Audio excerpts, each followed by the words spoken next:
अस्सलामुअलैकुम नाजरीन, आप देख रहे हैं सूबाई रंग न्यूज़ और इंटरटेनमेंट चैनल और मैं हूं मोमना शहबाज। सबसे पहले नजर डालते हैं आज की आम खबरों पर।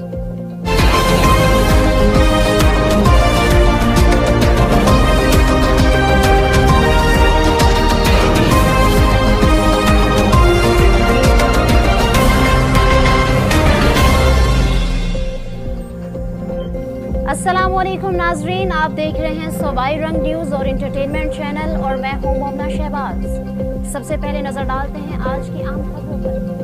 खबर शामिल करते हैं तहसील गोजर खान के इलाके मुंद्रा से, जहां पर पुलिस और डकैतों के दरमियान फायरिंग का तबादला। थाना मुंद्रा पुलिस की जबरदस्त कार्रवाई, एक डकैत गिरफ्तार।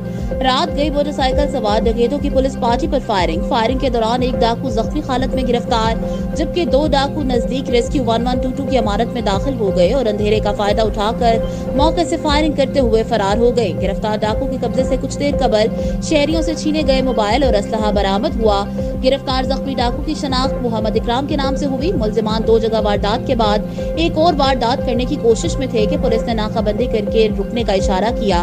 पुलिस के रोकने पर मुलजिमान ने पुलिस पार्टी पर फायरिंग शुरू कर दी। वाक़े की इतला पर सीनियर पुलिस अफसरान और दीगर सिक्योरिटी फोर्सेस के अहलकार मौका पर पहुंच गए। फरार डाकू की गिरफ्तारी के लिए इलाके में सर्च ऑपरेशन जारी है। रात गए मौसर ड्यूटी सर अंजाम देते हुए डाकू की गिरफ्तारी पर CPO सैयद खालिद हमदानी की, SP सदर SDPO गोजर खान, SHO थाना मुंद्रा मलिक काशिफ और पुलिस टीम को शाबाश।